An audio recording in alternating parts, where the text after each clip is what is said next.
Hey YT, it's your girl Naya0302, and I'm coming at you really quickly with a quick brief overview of the Enkore brush set that I purchased at the makeup show this past weekend. This set, like I said, was mass produced by Crown for Enkore. He had been working with them for about 4 years, and he finally was given the right to go and choose a set of brushes and that would carry his name. And basically he tried to put together a set that he felt would be comparable to other high-end brushes, namely at the time when people were asking him basically in comparison to MAC brushes without having to pay the MAC price for them. And so I'm going to quickly run through his brushes and try and show you possibly where his train of thought and why he chose to choose these particular brushes to include in his set, and where he felt the comparability could be found and could be seen. And I will then take these brushes and use them over the course of the next couple of weeks, and then I will come back and tell you guys how well they hold up under the wash test, how well are they at the application process. Alright, so I'm going to quickly get started with that. One of the very first brushes in his set is the C409 Angle Definer. And there is the C409, and it looks like this. And basically this is an angle liner brush, which is very much like the MAC 266. Now, here is the MAC 266 right here. Here is his C409. As you can see, the MAC one is the hairs are longer and it is wider.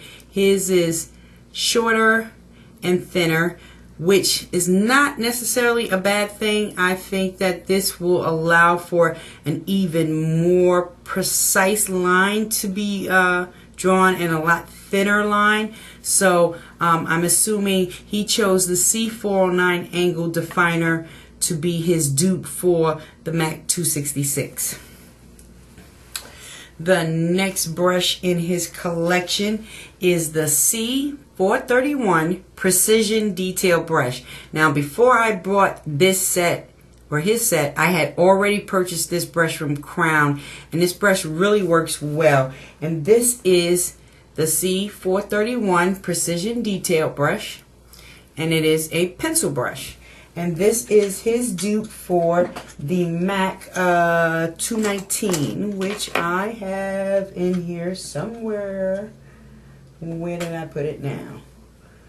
Right here. So, here is the MAC 219, and here is his C431. Now, as you can see, the MAC one is a little thinner and more tapered. His is a little chunkier and a little rounder. And actually, that is not a bad thing, because some people prefer the more rounded end as opposed to the pointed end. They both work well to allow you to place color where you want to place it and blend it up. And it also is great for smudging out your lash line. So that's the C431 is his dupe for the MAC 219. Okay. Next up is his brush right here, and this is the C405 Contour Blush Brush, and it is an angled white goat haired brush, and it is probably his dupe for the MAC 168.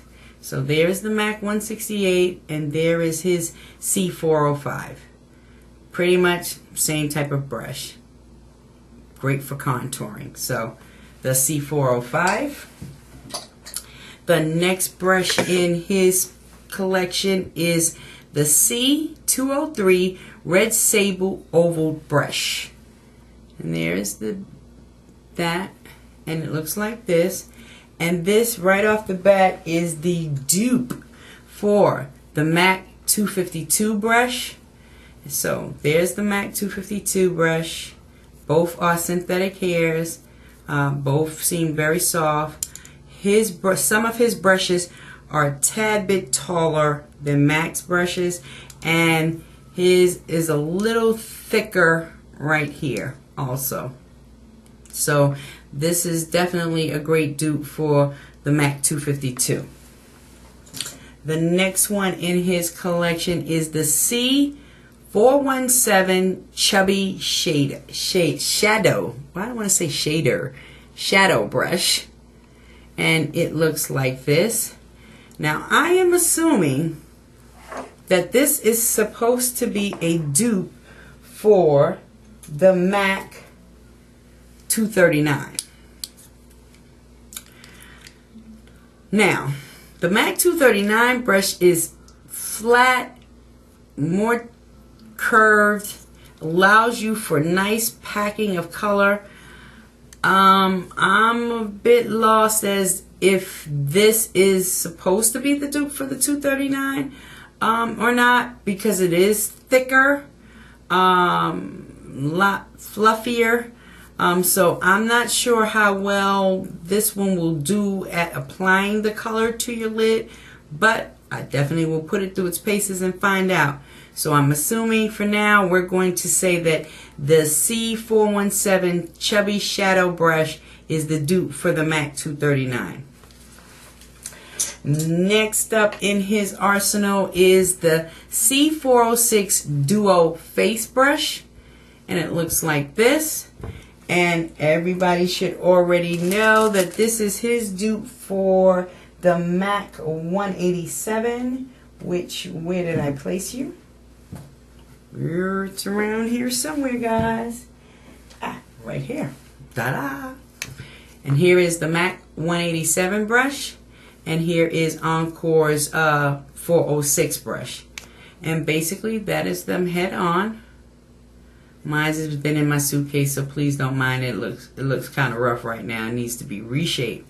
But his is nicely, densely packed. I remember when he first was having this brush produced, the first one that they submitted and sent out to him did not have as many white fiber optic hairs, and he felt that it wasn't dense enough. So as they say, he sent it back to the drawing board and they revamped it, and now it is nice and full, and as you can see, very dense. So that is the C406 Large Duo Face. This would be his dupe for the 187. Okay, next up in his arsenal is the C404 Small Duo Face, and this would be the dupe for the MAC 188. And that one is right here. And as you see, my brushes need reshaping badly. They're getting smushed all crazy. But I hate to even show that. Look at that. It looks awkward, don't it? Look how crazy. So we're going to hide mine for now because it needs to be reshaped. But here is his version of the 188. And like I said, it's nicely, densely packed. So I'm looking forward to definitely giving this and all his brushes a fair try and see how well they hold up under washing conditions, application conditions also. So that was the C404 Small Duo Face Brush.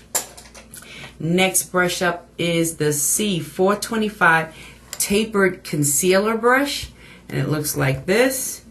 And this is probably the dupe for the MAC 194 Concealer Brush. And as you can see, MAC's is thinner, more tapered. His is a little thicker. I rarely use my concealer brush. Don't know if I would use this one too often either, but I will possibly find another use for this. So the C425 Tapered Concealer. Next up is his C4112 Deluxe Pointed Crease Brush. And I'm assuming that this brush is either the dupe for the MAC 226 or the 224 brush, which is right here by MAC. Definitely is nice and fluffy. Looks like I got one hair shedding right there. I don't know if you guys can see that one sticking out there. But like I said, I haven't washed these yet. I just took them straight out of the pack and just examining them. So definitely going to put these guys through the paces over the next couple of weeks, and then I will come back and give you guys an update on how I truly feel about these brushes. Next one is the C433 Pro Blending Fluff. Now, before I purchased his set, I had already purchased this brush from Crown, and basically this is a perfect dupe for the MAC 217. It blends just like the MAC 217. So I think he was dead on choosing this brush right here, the C433 Pro Blending Fluff. Next one up is the C403 Small Chisel Blush Brush, and it looks like this. And this is either the dupe for either the MAC 129 or the MAC 116 blush brush, but his is a tad, and I'm assuming because the 129 is a little bit bigger, I'm gonna take it that maybe he was duping out the MAC 116 because they're about the same in size wise, except for his comes up to a point and Mac's is more curved. So that is the C403 Small Chisel Blush Brush. Let's see if it fits right there. And see, I like that. It right there in the apples of the cheek. So definitely try that one out. Okay, I'm getting down to the end. C407 Jumbo Shadow Brush. And this is definitely his dupe for the MAC 227, which is right here. Now, I only use this 227 for applying color to the brow because this is a very big brush, and his is not as wide as MAC's, but it's still a big brush. And so basically that's what I use this brush for. So if you guys know another great use for this brush, please let a sister know. This is the C407 Jumbo Shadow Brush. And then this last one over here is the C408 Chisel Shader. And the C408 Chisel Shader is his dupe for the MAC 214. And that is them side by side. Only difference in the MAC version, the MAC one right here is taller than his. Same exact brush, great for shading. So I think he got this one perfectly correct, C408. Alrighty guys, so I think I've ran through all of his brushes. So like I said, I am going to be playing with his brushes now for the next week or two, and then I will come back, tell you how well they hold up after the wash test and how well they are at applying color and blending of color and applying products to your cheek and face. So I hope that was a quick little overview for you guys, and so you can see some side-to-side comparisons of the brushes and possibly see where his train of thought was going when he decided to choose these brushes to be compiled into his kit. So I'll talk to you guys later. Bye.